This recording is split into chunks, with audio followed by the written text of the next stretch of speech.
बिस्मिल्लाहिर्रहमानिर्रहीम। आज के प्रोग्राम के साथ मैं हूं नुसला मलिक।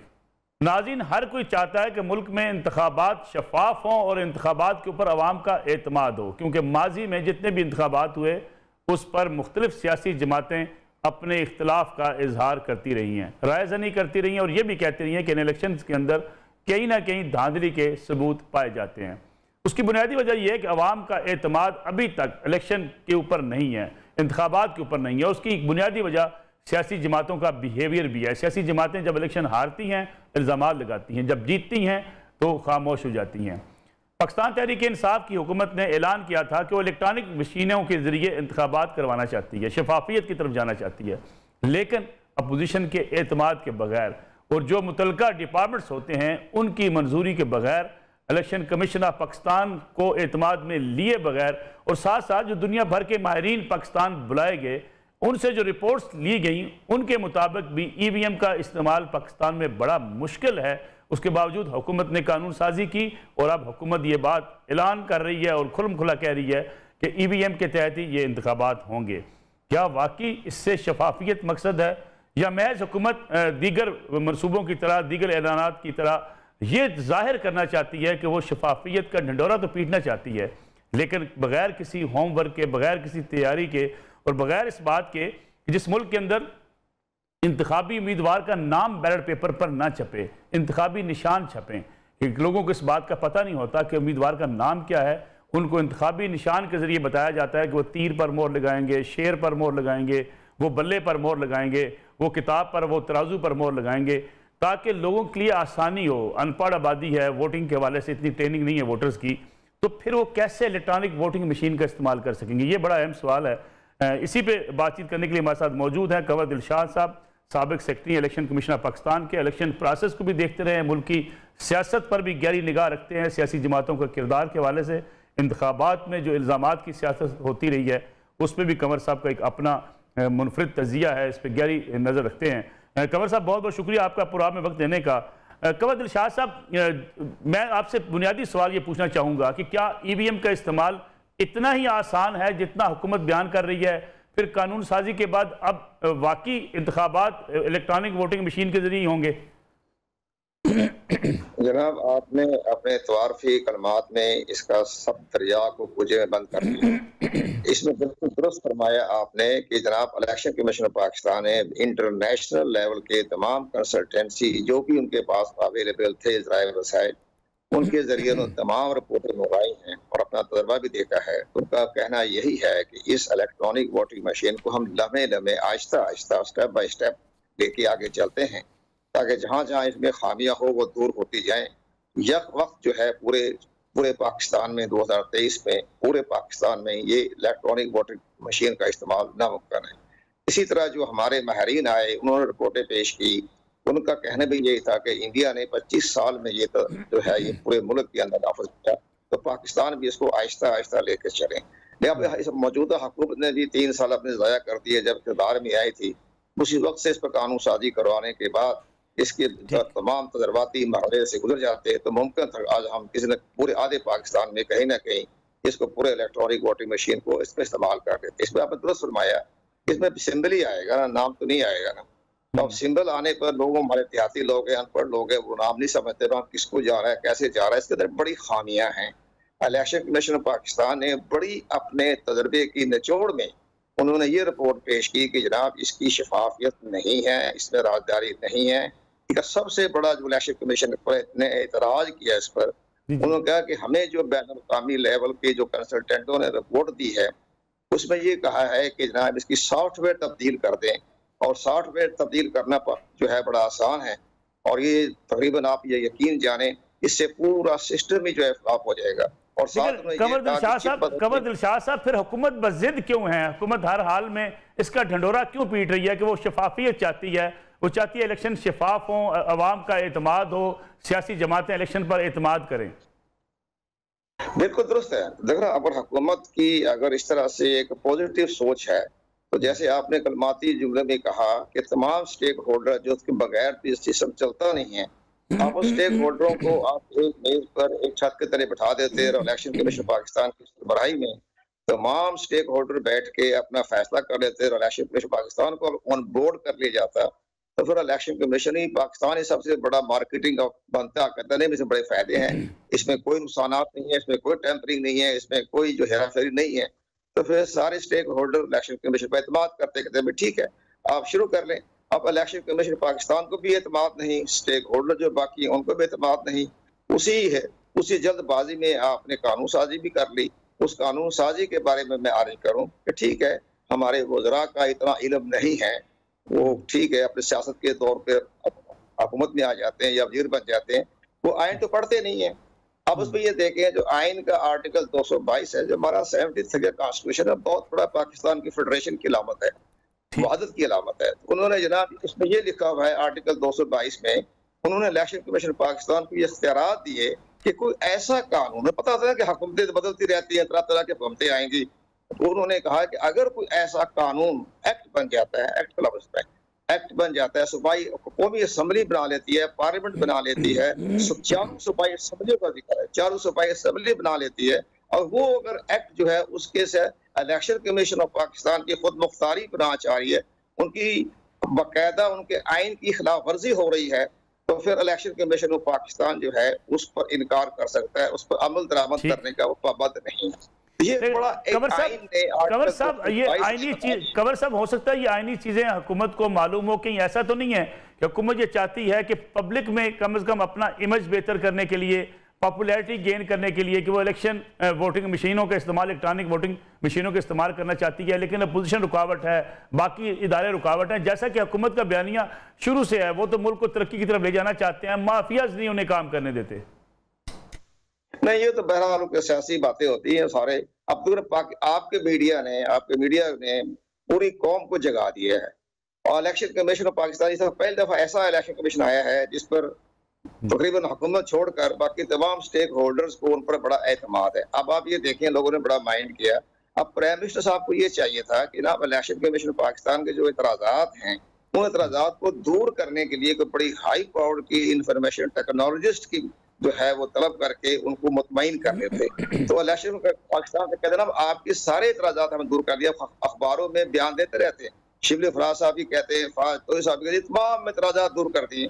इलेक्शन कमीशन पाकिस्तान के तो कोई इतराज दूर नहीं किए गए, कोई केस नहीं किया गया, बल्कि अब आप ये देखें कि जब स्टैंडिंग कमेटी हमारा एक वफाक की अलामत है, वहाँ सेनेट जो है उसमें वहाँ इलेक्शन कमीशन ने अपना सरकारी मौका पेश किया कि जनाब हमें ये इतराजात है, 34 इतराजात में चले 15-16 तो एडमिनिस्ट्रेटिव इतराजात है, लेकिन जो टेक्निकल इतराजात 10-12 बनते हैं उनमें कहा ये हमारे इतराजात हैं।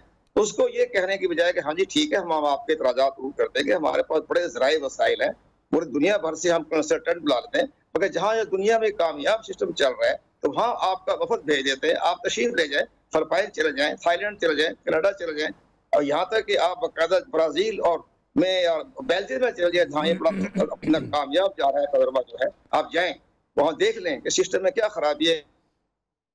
कंवर साहब एक जो है पोलिंग स्टेशन पर कितनी मशीनें लगाई जा सकेंगी, और फिर दूसरा जो अमला है उसकी ट्रेनिंग कैसी होगी? अगर बिजली चली जाती है, इंटरनेट नहीं मौजूद होता, यूपीएस का सिस्टम हर जगह हर गांव में पहुंचाना, ये सब कुछ इतना ही आसान होगा माली लिहाज से भी? ये administrative point of view election Pakistan ने पेश किया। उन्होंने कहा कि जनाब आप 1 लाख पोलिंग स्टेशन बनने हैं। 2018 के इलेक्शन में बने थे 85,000 और आबादी बढ़ गई है, वोटर बढ़ गए हैं, तो 1 लाख पोलिंग स्टेशन बनेंगे। 1 लाख पोलिंग स्टेशन पर इलेक्शन कमीशन ऑफ पाकिस्तान का अमला 13 लाख होगा, क्योंकि हर पोलिंग स्टेशन में 13 का स्टाफ होता है। लेकिन जहां इलेक्ट्रॉनिक वोटिंग मशीन जो है वो 8 लाख आएगी, और हर बूथ के ऊपर 1 इलेक्ट्रॉनिक वोटिंग मशीन होगी, और वहाँ एक जो है IT का माहिर जो है वो खड़ा होगा ताकि उस सिस्टम को देखता रहे, गाइडलाइन देता रहे। तो उनकी तादाद जो है वो इलेक्शन कमीशन पाकिस्तान ने बाकायदा साइंस टेक्नोलॉजी की मिनिस्ट्री से मशवरा करके ही उसमें 4 लाख आते हैं। अब 4 लाख तो आपका इंफॉर्मेशन टेक्नोलॉजिस्ट बैठे होंगे, 13 लाख इलेक्शन कमीशन का स्टाफ हो गया, 17 लाख हो गए। अब 4 लाख को तो इलेक्शन कमीशन ने ट्रेनिंग देनी, इधर 13 लाख का जो स्टाफ है उनको ट्रेनिंग देनी, ये सारे मामले जो हैं वो स्टेप बाय स्टेप चल रहे हैं। यही लिखकर इलेक्शन कमीशन पाकिस्तान ने दिया था। बाकी पर वेयर हाउस कहाँ है, एयर कंडीशन वेयर हाउस चाहिए, और जहाँ जहाँ दूर दराज इलाके में जहाँ हमारे जाएंगी इलेक्ट्रॉनिक वोटिंग मशीन वो हेलीकॉप्टर से जाएंगी, तो आपके हेलीकॉप्टर किधर है, वो सारा सिलसिला बनाया और खर्चा जो तखमीना इलेक्शन कमीशन पाकिस्तान ने किया वो 2.25 खरब रुपए लगाया। तो जब 2.25 खरब रुपए खर्च होने हैं और 75 अरब की तो सिर्फ मशीनें हैं, बाकी जो बाकी एडमिनिस्ट्रेटिव खर्चे हैं, ट्रेनिंग है, आगाही है, लोगों को बताना होगा, अखबारात में टीवी विस्तार भी देने होंगे, ये सारी चीजें बताने के लिए हमें टोटल जो है तकरीबन कंवर साहब फिर ये क्या समझा जाए कि 2023 के इंतखाबात हुकूमत जो ऐलान कर रही है उसके मुताबिक इलेक्ट्रॉनिक वोटिंग मशीन पर नहीं हो सकेंगे? सबसे नहीं, वो तो इलेक्शन कमीशन पाकिस्तान ने अपना अबूरी रिपोर्ट जो है वो चंद रोज पहले secretary election commission Umar Hanif साहब ने इलेक्शन कमीशन की तरफ से एक अबूरी रिपोर्ट तो पेश कर दी है कि जनाब ये 2023 में नामुमकिन है, ये बड़े बड़े चैलेंज हैं, हमने 3, 4, 5 जो है इसके प्रोजेक्ट पायलट जो शुरू करने हैं, ये 2023 में नामुमकिन है। ये अबूरी रिपोर्ट तो इलेक्शन कमीशन पाकिस्तान ने कौमी असम्बली में पेश कर दी है। बड़ी अहम बात है कि कौमी असम्बली है, हमारे फेडरेशन की अलामत है। इस लिहाज से हम ये देखते नजर आ रहा है कि पूरे मुल्क में तो नहीं होगा। एक और बड़ी बात है, हमारी हुकूमत ने ये लोगों को समझ में नहीं बात आई, ये हुकूमत के तर्जमानों ने प्राइम मिनिस्टर साहब को बिल्कुल अंधेरे में गली में खड़ा किया हुआ है। जो कानून एक्ट बना है जनाब, उसके अंदर ये लिखा हुआ है कि जनाब इलेक्शन कमीशन ऑफ पाकिस्तान की जरूरत के मुताबिक वो अपना काम शुरू करे। जहां जहां ये लफ्ज लिखा हुआ है कि इलेक्शन कमीशन पाकिस्तान को जायजा ले और इसके बाद अपने आगे बढ़े। उसमें ये तो कहा ही नहीं कि आप 2023 में जायजा ले लें, देख लें आप, अगर आप इसको पूरे पाकिस्तान में नहीं कर सकते तो स्टेप बाय स्टेप करें। और बड़ा खूबसूरत एक्ट में तरमीम आई है, इसमें ये हुकूमत के वज़रा ने बयान दिया, अंदर बिटवीन दी लाइन जो है, अंडर लाइन ये लिखा हुआ है कि जनाब इलेक्शन कमीशन ऑफ पाकिस्तान की रजामंदी से हम आगे बढ़ेंगे। तो ये सारी चीज तो बड़ी अच्छी बात कही है प्राइम मिनिस्टर साहब ने। ये तो प्राइम मिनिस्टर की बात को उनके तर्जमानों को बताना चाहिए कि जनाब क्यों घबरा रहे हैं, हमें तो लिखा है कुछ भी नहीं है। तो ये चीजें देखनी पड़ती है जनाब, इसलिए बेहतर तरीका, ये सिस्टम बहुत अच्छा है जनाब। हम भी चाहते हैं कि अगर सिस्टम आ जाए Aahista Aahista step by step तो आपका वोटर टर्न बढ़ेगा, लोग देखेंगे, पुलिस स्टेशन पे जाएंगे। लेकिन आज मैं आपकी वसात से एक बड़ी अहम बात कहना चाहता हूँ जनाब, ये हमारा जो ओवरसीज पाकिस्तानियों के लिए कहते हैं जो इंटरनेट के जरिए बैटिंग करने, बहुत अच्छा सिस्टम है। तो जो हमारे पाकिस्तान में तकरीबन 12.5 करोड़ वोटर्स है, उन्होंने क्या गलती की है, तो उनको भी आप दे दें, इंटरनेट के जरिए वोटर डालते, घर बैठ कर दे दें, ना जाए पुलिस स्टेशनों पर, धक्के ना खाएं, पुलिस के डंडे ना खाएं, तो उनको भी दे दें ना। आइन के आर्टिकल 25 के तहत तो सबको बसावी हकूक दिए जाते हैं ना, वो भी हमारे पाकिस्तानी भाई है, पाकिस्तानी भाई है। जनाब आप लंदन बैठ कर, अमेरिका बैठ कर इंटरनेट के जरिए वोट कास्ट कर सकते हैं, तो हमारे पाकिस्तानी भी अपने इंटरनेट के जरिए वोट कास्ट करते हैं। सबको खुशी हो जाएगी, घर बैठ जाएंगे और आपका टर्नआउट भी बढ़ जाएगा, मुमकिन है 90% बढ़ जाए। तो ये सारी चीजें मिलजुल कर करना चाहिए ना। एक को कहते हैं कि जो आपके जनाब बेकरी में जाके ब्रेड खाते हैं उनको तो आप दे दें कि इंटरनेट, और जो देसी सूखी रोटी खाते हैं तंदूर में बैठ के वो पुलिस स्टेशन पे जाए, ये कैसे हो सकता है? उनको भी वोट दे दे आइन के कानून के मुताबिक, सब मसावी तौर पर, तो सारी कौम खड़ी हो जाएगी जनाब, ठीक है हम भी इंटरनेट के जरिए वोट दे देते हैं। तो ये जनाब इस सारे मिलजुल कर हालात मुकाबला करना चाहिए। इमरान खान साहब को जो डेवलपमेंट की तरफ जा रहे हैं, हम उनके बड़े हामी हैं, जाना चाहिए, करना चाहिए, लेकिन आपको सस्ता ये काम करें कि जिन वज़रा ने इलेक्शन कमीशन पाकिस्तान की तज़हीक की है, तज़लील की है और ये कहा है कि हम नजर आतिश कर देंगे इलेक्शन कमीशन पाकिस्तान को, उनको अपनी वजारत से अलहदा करें। कंवर दिलशाद साहब, कंवर दिलशाद साहब बहुत शुक्रिया प्रोग्राम में वक्त देने का। एक ब्रेक का वक्त हुआ नाज़रीन, ब्रेक से वापस आएंगे, बात करेंगे लाहौर के ज़िमनी इंतखाबात NA 133 की, जहाँ पाकिस्तान तहरीक इंसाफ के उम्मीदवार जमशेद इकबाल चीमा, उनके कागजात नामजदगी मुस्तरद हो चुकी हैं। PTI का वहाँ उस हल्के में अब किसको सपोर्ट करने का इरादा है, इस हल्के के इंतखाबात में क्या PTI खुद मैदान से निकलना चाह रही थी या उनके कागजात किसी गलतफहमी की बिना पर मुस्तरद हुए, इस पर बात करेंगे। हमारे साथ मौजूद होंगे वहाँ से उम्मीदवार जो थे जमशेद इकबाल चीमा, पाकिस्तान तहरीक इंसाफ से। वापस आते हैं एक ब्रेक के बाद।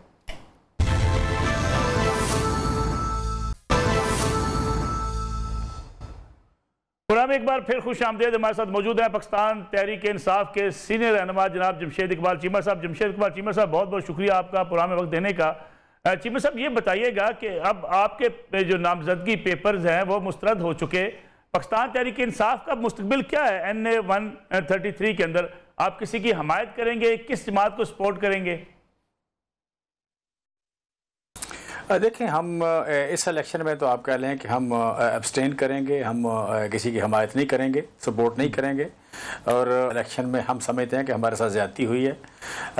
इलेक्शन कमीशन को इलेक्शन पोस्टपोन करना चाहिए था। 46,900 कुछ वोट, 39 वोट शायद, 46,739 वोट हमने लिस्ट निकाल के दी है कि ये यहाँ पे गलत बने हुए हैं, पते डिफरेंट हैं और इस हल्के में वोट हैं या इस हल्के के एड्रेस हैं और वोट बाहर हैं। और फिर इलेक्शन कमीशन इन दिनों आप कह लें कि वोट आप कह लें यू कैन से कंफर्मेशन कर रहा है, डोर टू डोर कंपेन कर रहा है। तो जिन दिनों आप वोटर लिस्टें ठीक कर रहे हो, इलेक्शन कमीशन खुद वोटर लिस्टें ठीक कर रहा है और उन दिनों इलेक्शन करवाने का तुक नहीं बनता। सो जो मेरा प्रपोजल था उसके साथ भी यही था कि वो इसी हल्के का है और इसी हल्के में उसके माँ बाप का, बीवी का, सारों का वोट है, उसका अपना वोट कहीं बाहर है। सो मतलब हमें इस बेस पे हमने अदालत से रिलीफ मांगा था जो नहीं दिया गया। सो और हमारी दूसरी प्ली ये थी कि किसी आप फ़र्द को इलेक्शन से महरूम कर सकते हैं, लेकिन पाकिस्तान की सबसे बड़ी पार्टी को अगर आप करते हैं तो ये इलेक्शन की रूह के, इलेक्शन की स्पिरिट के ख़िलाफ़ है। लिहाजा आप इलेक्शन का जो आप कह लें कि हमें अलाउ करें कि या हम प्रपोजल चेंज कर दें या इलेक्शन को आप कह लें कि नए सिरे से आप इसको पेपर वर्क करें, मतलब यू कैन से कि नोटिफाई करें इलेक्शन का, जो इलेक्शन शेड्यूल नया दें। सो हमारी चीमा साहब एक इल्ज़ाम लगता है आपके ऊपर कि आप इलेक्शन कंटेस्ट नहीं करना चाहते थे, आपको लग रहा था कि शायद इलेक्शन जीता नहीं जा सकता, इसलिए दानिस्तन जो है वो आपके जो पेपर्स हैं उनके अंदर ये कोताही छोड़ी गई और आपकी जो एहलियाँ थी मुसर्रत जमशेद चीमा साहबा, उनके पेपर्स के अंदर भी इसी किस्म की कोताही पाई गई। देखिए मलिक साहब, आप मुझे भी जानते हैं और मैं आपको जानता हूँ। मैंने उस वक्त पीटीआई ज्वाइन की थी जब पीटीआई बहुत छोटी थी। पीटीआई का मुस्तकबिल नज़र नहीं आ रहा था, उस वक्त ज्वाइन की थी और मैंने उस वक्त आप कह लें कि इसमें इसकी डेवलपमेंट में, इसकी यू कैन से कि तरक्की के लिए पैसे खर्च किए या काम किया या वक्त दिया, एफर्ट की और अपने आप को, अपने कारोबार को रिस्क में डाला जब इसका मुस्तकबिल उस वक्त इतना बड़ा नज़र नहीं आ रहा था। और बड़े मुश्किल हल्के से 124 जो है रोहेल असगर का हल्का था, आप कह लें कि जो अंधेरे में काम करने वाले लोग हैं उन लोगों का हल्का था ज़्यादातर, गैर कानूनी कामों वाला। तो हमने कभी भी ये रिस्क जो है, रिस्क टेकिंग तो लाइफ है मेरी। और अब जो है, और उस वक्त ये थे कि हम होते भी कुछ नहीं थे, फिर भी हमने किया। तो अब तो मैं फेडरल कैबिनेट में बैठा हुआ था और फेडरल कैबिनेट में आप अगर देखें कि मेरी रिज़ाइन की जो डेट क्या है, मैंने रिज़ाइन जो दिया है, जिस दिन मैंने कागज़ जमा कराए उससे एक दिन पहले दिया है और मैं जो हल्के में आया हूँ मैं 15 दिन पहले आया हूँ। 15 दिन वर्किंग करके तो फिर मैंने रिज़ाइन किया है और मुझे कोई डाउट नहीं, आज भी कोई डाउट नहीं है और मुझे उस वक्त भी कोई डाउट नहीं जब मैंने पेपर जमा कराया कि हम इलेक्शन जीतने की पोजीशन में थे, हम इलेक्शन जीत रहे थे। मैंने कंपेन जो है, और फिर ये कि मैं एक कैबिनेट से रिज़ाइन करके आया। फिर दूसरा, अब मैं चूँकि एक इलेक्शन कमीशन के रूल्स ऐसे हैं कि बता नहीं सकता मैंने कितने पैसे खर्च किए, लेकिन अगर आप लाहौर से में रहते हैं आपको पता होगा कितने किए या कितने, एक हफ्ते में कितने पैसे लगे उस पर। सो कोई ऐसा पागलपन का दौरा तो नहीं है मुझे कि मैं फेडरल कैबिनेट से उठ के आऊँ और आके यहाँ से फिर आप कह लें कि काम करूं, काम करने के बाद मैं रिज़ाइन करूं, पैसे लगाऊं, पैसे लगाने के बाद मैं उसे आप कह लें कि निकल जाऊं। और स्पेशली ये जो पहले जितने भी इलेक्शन मैंने अकेले लड़े हैं, और जो ज़िमनी इलेक्शन होता है ये पार्टी लड़ती है नॉर्मली, और पार्टी की इतनी बड़ी सपोर्ट हो, हुकूमत आपकी हो, तो फिर तो इलेक्शन मुश्किल होता ही नहीं है। और पिछले इलेक्शन सारे जब हमने अकेले लड़े हैं तो हुकूमत के साथ मिलकर इलेक्शन लड़ना बड़ा ईजी होता है। सो बेसिकली आप कह लें कि इसे आप कह लें कि एक्सट्रीम अनफॉर्चुनेट कह लें या एक्सट्रीम बदकिस्मती के एग्जाम्पल, सराइकी में कहते हैं कि फलां बंदे को ऊँट पे बैठे हुए कुत्ता काट गया, तो ये एक्सट्रीम कह लें कि अनफॉर्चुनेट होने की एग्जांपल होती है किसी वक्त। और बाज़ औक़ात दिन ऐसे होते हैं या यू कैन से कि उसके पीछे कोई अल्लाह का राज पोशीदा होता है। मैं अब इस वक्त कह नहीं सकता कुछ भी, बट इट हैपेंड। मेरे सामने बैठे हुए मेरे चार मुकला हैं जो सीनियर हैं। मलिक साहब एक मिनट सुन लेना, मलिक साहब एक मिनट सुन लेना ना प्लीज़, ये सेंसिटिव टॉपिक है, मुझे बात कंप्लीट कर लेना प्लीज़। अच्छा, तो मैं जब कागज़ जमा कराने आया हूँ तो वहाँ से इस्लामाबाद से जब मैंने फ़ोन किया तो मैंने अपने सेक्रेटरी को फ़ोन किया कि आपने 4 कागज़ जमा कराने हैं, 4 कागज़ जमा कराने हैं, 2 प्रपोजल और सेकंडर फलां बंदे से लेने हैं, 2 फलां से, 2 फलां से और 2 अपने, ये 4 कागज़ जमा कराने हैं। तो मैं जब घर आप कह लें कि उस दिन मेरा ये जो बहार कॉलोनी है क्रिश्चियन वाली, उसमें जलसा था, मैं वहाँ से जलसा करके आया हूँ। तो मेरी वाइफ मुझे फ़ोन कर रही थी कि जो सीनियर वकला हैं तो घंटे 1.5 से बैठे हुए तो आप घर आएँ। तो मैं जब आया हूँ तो मैंने उधर आते पूछा कि प्रपोजल आपने देख लिया, चेक कर लिया? उन्होंने कहा जी हाँ ठीक है वो। मैंने कहा कौन है? हाँ जी। मैंने कहा सेकंडर ठीक है? उन्होंने कहा हाँ जी ठीक है। मैंने कहा लाओ उसको वोटर सर्टिफिकेट दो। उन्हें वोटर सर्टिफिकेट दिया मुझे कि हमने जी तसल्ली कर लिया, हर चीज़ ठीक है। मैंने कहा ठीक है, मैंने साइन कर दिया है, साइन करके वो ले गए। अच्छा, सो बेसिकली आप कह रहे हैं कि जो चीज़ गलत हुई है उसी का मैंने सवाल किया उनसे, और हमेशा आप कह रहे हैं। और जो मेरे जो वकलात थे बड़े सीनियर लोग हैं, बड़े सीनियर लोग हैं, और इसी जो मुल्क में रहते हैं, फिर आप कह लें कि गवर्नमेंट के साथ छोटा मोटा काम करते हैं। तो आप कह लें कि ये तो किसी भी जगह से, और इसकी तो इंक्वायरी भी हो भी सकती है, हो भी रही है। लेकिन सो मैं समझता हूँ कि इस तरह का सवाल जो है आप जैसे सीनियर एक सीजन पॉलिटिशियन की तरफ से आना थोड़ा सा नामुनासिब है। मैं तो कहता हूँ जी, लोग जो सवाल पूछते हो आपके सामने रखे जाए ताकि आपका जवाब भी आ जाए। जमशेद चीमा साहब, ये जो कारकुनों को घरों में रहने का हुक्म दिया गया है कि जी आपके कारकुन, आपके वोटर उस रोज पोलिंग डे वाले दिन घरों में रहें, ये जमहूरी अमल है ऐसा कि आप जैसी जमात पाकिस्तान तहरीक इंसाफ अपने वोटर से ये उसका हक सल्ब कर ले? नहीं, वोटर का आप कह लें कि वोटर को कोई कानून तो नहीं बनाया गया, वोटर को रोका तो नहीं गया। वोटर को आप कह लें कि ये जमहूरी हक है कि मैं वोट किसी को देता हूं या नहीं देता, ये मेरा जमहूरी हक है। इस हक को इस्तेमाल करना जो है ये ऐन जमहूरी है, ये नहीं है कि गैर जमहूरी रवैया है। मैं समझता हूँ कि मेरा कोई भी अच्छा कैंडिडेट यहाँ पे नहीं है तो मैं उसको वोट नहीं देता, तो ये मेरा जमहूरी हक है। ये तो नहीं है कि आप कह लें कि हमने कोई कानून बना दिया है या हमने कोई रोक दिया है या हम उनको आप कह लें कि उन्हें कोई धमकी दिया, खुदा न खास्ता, ऐसी बात तो नहीं है। हम समझते हैं कि देखें यहाँ पे इलेक्शन बेमैनी है, इलेक्शन करवाने वालों से, मैं इलेक्शन कमीशन से कह रहा हूँ, इलेक्शन कमीशन का जो रोल मेरे सामने आया वो अच्छा नहीं आया फ्रैंकली स्पीकिंग। मैं मतलब यहाँ बैठ के एक कौमी अदारा है, कौमी अदारे के बारे में कुछ चीज़ें सीने में राज रखते हैं, आप नहीं कह सकते, लेकिन अगर कोई किसी जगह वो अगर पाकबाजी का मुजाहरा करेंगे तो मैं कह भी दूँगा। सो आप कह लें कि जो रोल सामने आया बड़ा अजीब सा है। तो जिन लोगों ने हमें इससे महरूम किया है कि एक छोटी सी गलती, और हम अगले दिन ही पहुंचे हैं कि हमें प्रपोजल चेंज करने का मौका दें, नहीं दिया गया। फिर आगे मतलब बार बार मुख्तलिफ, और फिर हमने बताया है कि जी आपकी गलती कहाँ है, और उन्होंने मानी है, हाई कोर्ट में भी मानी है कि जी हमारी गलती है, लेकिन हमें मौका नहीं दिया गया।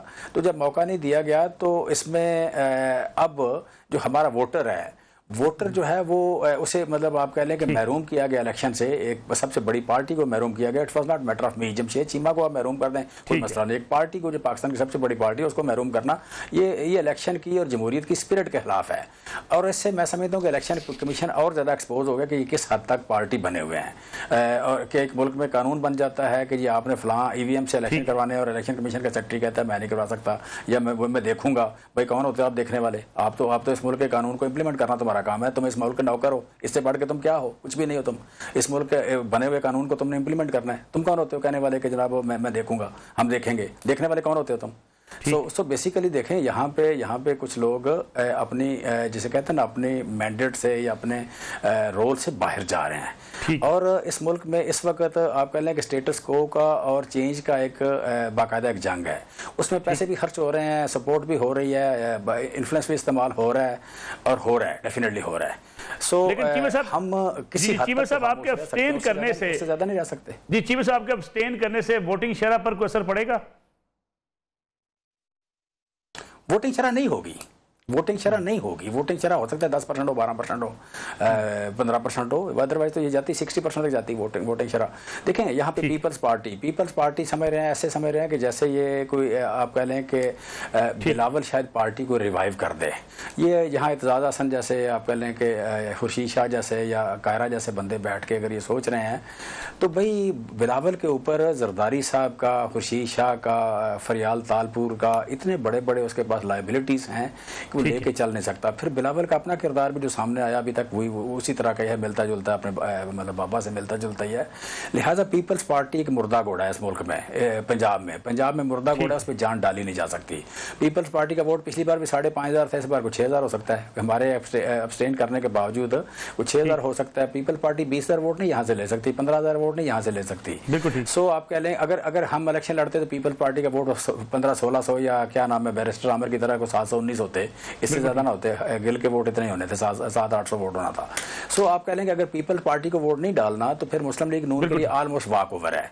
अगर वॉक ओवर है तो वॉक ओवर में लोग भर वोट थोड़ा डालते हैं। तो मुझे जो मेरा जो अंदाज़ा है, अब चूँकि मैं नेशनल चैनल पर बोल रहा हूँ, तो मेरा अंदाज़ा है कि वोटिंग शरह जो है ये 15-16% के लगभग होगी। बहुत बहुत शुक्रिया जमशेद इकबाल चीमा साहब। एक ब्रेक का वक्त हुआ है, ब्रेक से वापस आएंगे, बात करेंगे 2023 के इंतखाबात के हवाले से, क्योंकि कहा जा रहा है कि मियां नवाज शरीफ जो ताहयात नाअहल हैं और जहांगीर खान तरीन, इनके केसेस के हवाले से उनकी ताहयात नाअहली ख़त्म होने के कोई ना कोई चांसेस मौजूद हैं। वो कैसे हो सकती है, कानून क्या कहता है, और 62(1)(f) के हवाले से कानून में क्या गुंजाइश मौजूद है, इसे चैलेंज किया जाएगा तो कैसे किया जाएगा, अगर चैलेंज होता है तो उसका नतीजा क्या निकलेगा, इस पर बात करेंगे। मुल्क के मुमताज़ माहिर कानून जस्टिस शाइक उस्मानी से हमारे साथ मौजूद होंगे, उनसे पूछेंगे मियां नवाज शरीफ और जहांगीर खान तरीन का मुस्तकबिल क्या है।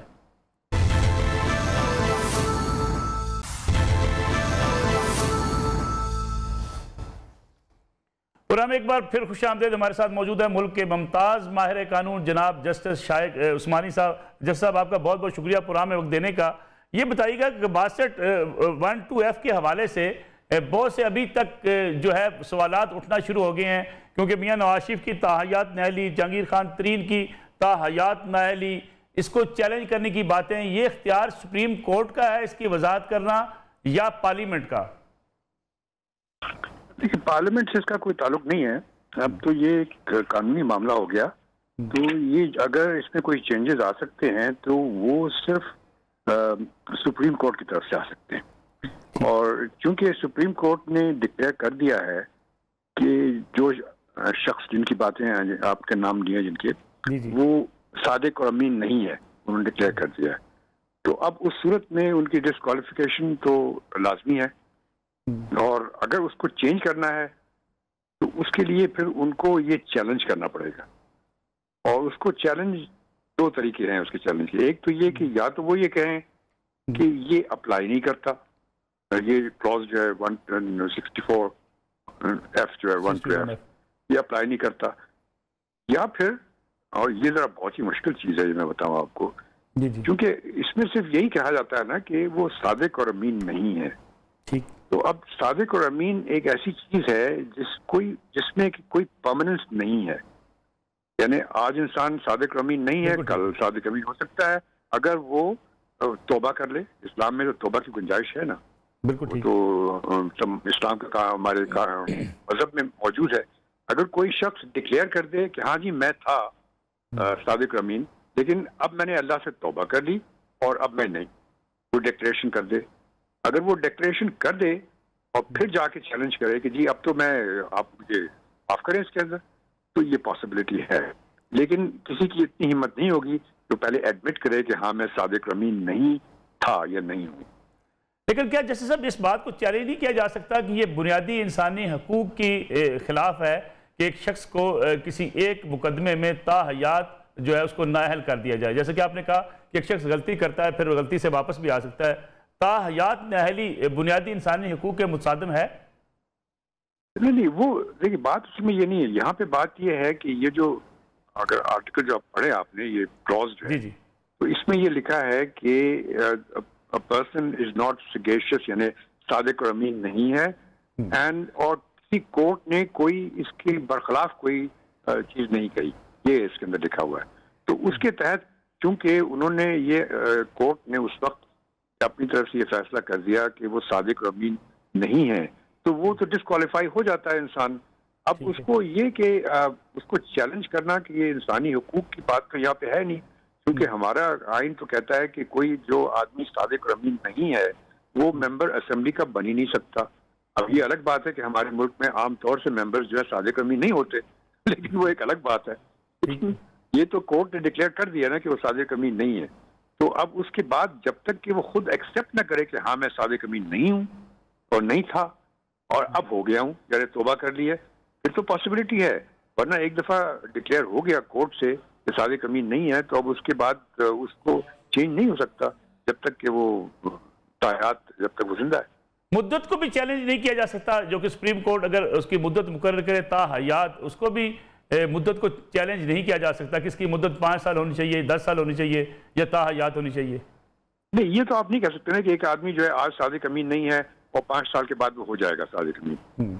जिस तरह वो एक और आर्टिकल में ये है ना कि किसी ने कोई क्रिमिनल एक्ट किया है तो उसको सिर्फ 5 साल की नाअहली है, तो वो तो आप नहीं कह सकते ना, क्योंकि एक दफा अगर आदमी सादिक अमीन नहीं है तो उसको कोई हक नहीं है असेंबली के मेंबर का। तो ये कहीं लिखा नहीं है कि ताहयात है, कानून में कहीं नहीं लिखा हुआ, लेकिन ये ऑटोमेटिकली अखज़ किया जाता है कि वो ताहयात हो जाएगा कि अगर वो सादिक अमीन नहीं है तो मेंबर नहीं हो सकता, जब तक कि ये वो साबित न करे कि वो सादिक अमीन अब हो गया।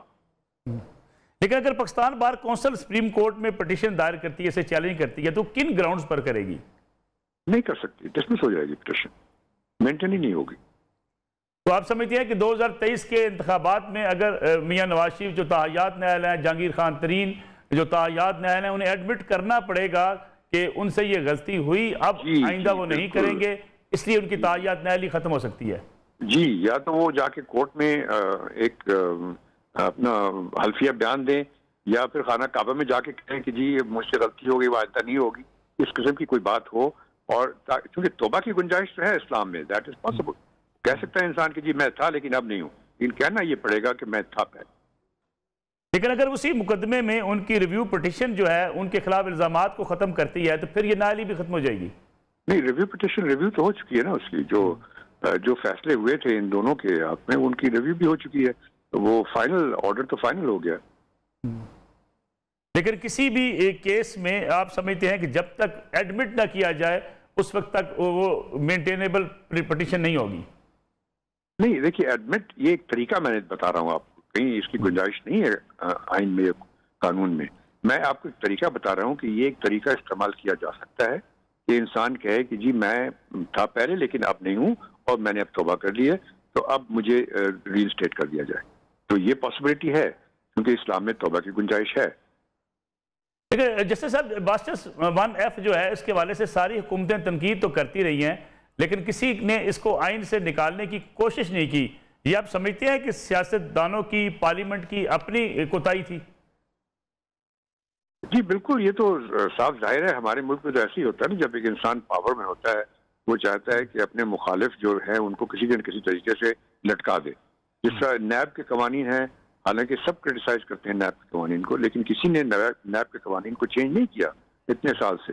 तो यही हाल इसका भी है, इसको भी किसी ने चेंज किया। इस किस्म के आइन में इस तरह की प्रोविजन की कोई जरूरत नहीं थी कि आप खास तौर से कहें सादिक अमीन है कि नहीं है।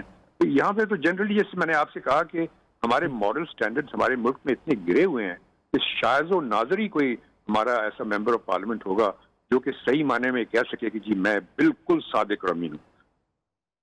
बहुत बहुत शुक्रिया। जैसे शायक उस्मानी साहब हमारे साथ मौजूद है। नाज़रीन, ये आज का प्रोग्राम था। इंशाअल्लाह अगले हफ्ते आपकी खिदमत में दोबारा हाजिर होंगे। इजाज़त दीजिए, अल्लाह हाफिज़।